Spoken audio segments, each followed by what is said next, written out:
In this video, I'm going to show you how I am adding a handle to a Japanese feather file so I can use it to sharpen a Japanese saw. G'day, welcome to Chestnut and Ag. My name's Stuart Chignall, and this is the video that I'm making to make the video that I was working on. Now, I started off making a set of screens, but I was having trouble with my saw. It wasn't cutting properly, so then I went to making a video on sharpening the saw. But then I realized that I didn't have any files ready to use, so this is the video on making the handles for the files, which I'll then go back and use to make the video on sharpening the saw, which I'll then go back to get on with making the screens. You follow? It's a bit of a sort of convoluted trail. Now you can use this same process for Western files. It's really simple. There's no finesse here. This is about, okay, I need the file working, let's get it done. First thing you need is the wood to make the handle from. Now it just happens that the other day I was doing some work with some teak, and I've got some offcuts from that. And teak's it's a hardwood, but it's quite soft, and I'm gonna see if it's any good for making handles out of it. It's very easy to shape, but what I wanna know, what's gonna be the tricky bit is whether it will take the internal tension of when we jam the tang of the file into it. All right, let's go find a piece of the teak offcut and go from there. That'll do us. We just got to rip it down. Now we want a square, and the easiest way to do that is just bring that over there roughly. There we go, that should do us. That'll get us close. I want a feather board in there. Do I want a feather board? Yeah, I want a feather board in there. It's always a good idea to have the push stick on hand before you start the saw. Make sure it's clear. Yes, I probably need to plug the power in. Also a good idea to turn stuff off if it doesn't come on. Oh, I love the smell of this stuff. I wish I could share it with you. Seriously, it's just gorgeous. But oh well, there's no smell-o-vision yet. Now it just so happens I have a Japanese shamper or a mentori kana. This is the best one I've ever seen, and I love it because, you know, being a traditional kind of guy, it doesn't have screws, it has wedges, and I love wedges. So I'm going to use that to turn this square into an octagon. Now you could do it with a hatchet, you could do it with a regular plane, you could do it with a table saw, whatever.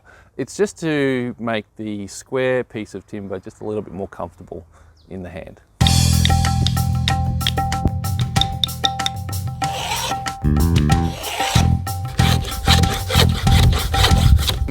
Okay, well, not a perfect octagon, so it's slightly oval because I cut it slightly wider than the 19mm width of the board, but that'll do. Next step, you can do this in a drill press, but if you're gung-ho like me, now that gives us a hole the length of the shank, but we need a bigger hole here to set the tang up to this level here.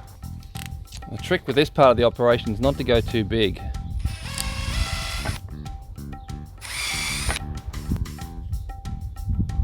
I reckon that is enough. Okay. Yeah, that was enough. All right, so it's just press fitted, but to get it set, we want to whack it with a bit of wood.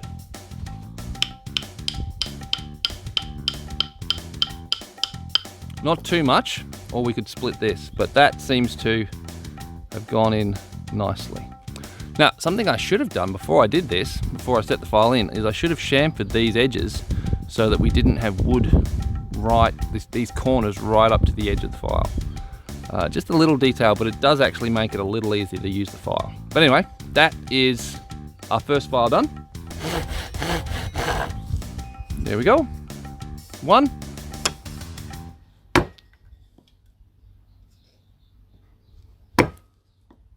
Now this is the one I did with the axe. I thought I'd finish it off, and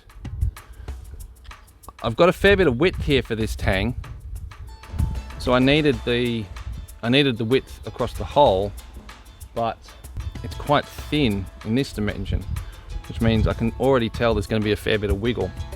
So to compensate for that, we've got these wood shavings here, And just going to pack the hole with those, which will support the sides of the file, but still allow us to get it set properly in the hole. And when I'm doing this, I'm allowing a fair bit of slippage. The files are hardened steel, which means that they're very hard, but they also brittle. It'd be very easy to put some sideways motion on, some lateral force on the file, either to the left or right, and snap it. So I'm hitting it reasonably hard, but I'm allowing the handle to slip in my hand. And I just keep doing that until I'm happy with how far it's set in. And I think that'll do us. Just got to cut that off. So yeah, very simple. It's really just a bit of wood with the corners knocked off. I think I actually prefer the rougher hewn one with the axe. It's just because the irregularities in it I think it just feels better in the hand. And also as I'm using it, if I just feel, oh, hang on, I want a bit of wood off there, I can just take it off with the axe. Whereas the more regular one that I did with the Mentoricana, well, I think it looks nicer. It certainly looks more professional, but it just doesn't feel as good. It doesn't feel as good in the hand. So I think I might actually call this video how to make a file handle with an axe, because I reckon the way to do it is with the axe, not with the Mentoricana, or however, yeah, make it with an axe. Yeah, be a real carpenter. Because unplugged woodworking starts with an axe, or it's not really unplugged. Yeah, catch you guys later. Bye-bye. Oh, and of course, please subscribe and hit the notification bell button, because if you like this one, I'll then be using these files to sharpen the saw, which was the whole point of this exercise, so I could sharpen the saw. So hang out for that video. It's coming out very soon because I am going to start filming it now. Catch you later. Bye-bye.